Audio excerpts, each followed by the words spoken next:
Now we're going to find the center of our fabric. So I've pre-cut a piece of Aida fabric.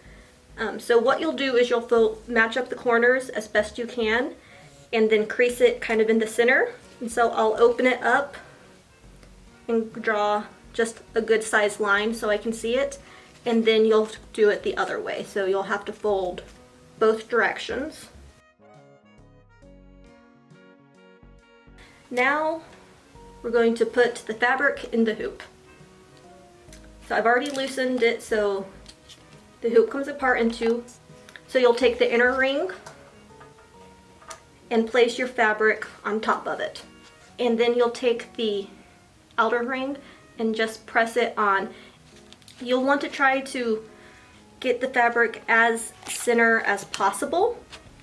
And then you take the outer one and just make sure it's loosened enough and then just push it down. And then once it's all snapped into place, you'll kind of feel it. And you could keep tightening it until you can't tighten it any further. So this is how I'll hold it. You'll hold the hoop in your non-dominant hand and you'll stitch with your dominant hand. Alright, so now we're ready to start stitching. So again, we're going to start at the center of our pattern. So to start off with, we will get a length of floss that is about 18 inches long, and I'd start shorter if you're brand new to this. So you'll pull out a length. So what we'll actually do is we'll pull off one of the threads. So I'm going to grab the top of it and I'm just going to hold the other two and just pull the single thread you want out. So what we're going to do is take this one length of thread and double it. So we'll match the ends and then we have a loop. So this is a loop method. So I have a needle threader in this case, so I'm going to go ahead and thread my needle. You thread the two tails in. If you pulled the thread, it's going to come out. So you just have to be careful. And as you're learning, I suggest starting with a longer tail so you have a little bit more to grab onto. So what we're going to do is find our center of our pattern. From our center here, I'm going to go over 2 holes, and that's going to be where the first place I'll put my needle. So what we do is we'll put the needle coming from the back of the fabric, coming out, and you want to make sure your legs of your stitch go the same direction. You start at the bottom hole, for me it will be the bottom right, on the back side of your fabric.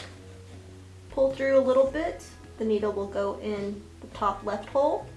Reverse your fabric so you see the back. Pull the thread out and then you'll put your needle through the loop of the thread and pull. And now you have your loop start and you're ready to continue. So from there, we're going to make 6 additional stitches going to the left in the same row, right where that blue line is.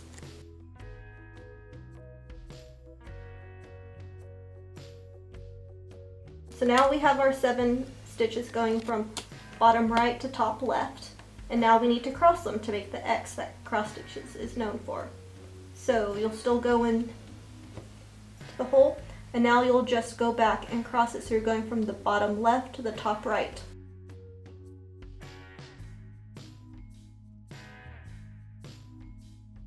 So now we're going to go from the pattern is another row just right on top. So we're just going to go the same 7 stitches. So generally you would start in the bottom left, you know.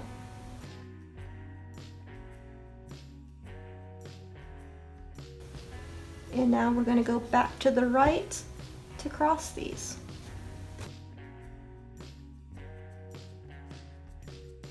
When I'm done with the thread, that's when I will physically mark off with the pin on my fabric what I've stitched.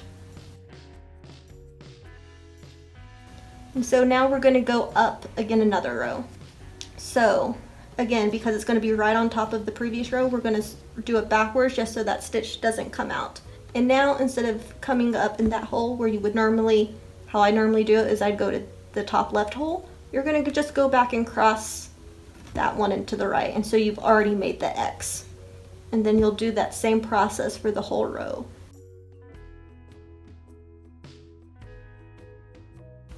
And you just want to pull the thread Not hard enough to break it, but enough that the fabric lays flat on, the thread lays flat on the fabric.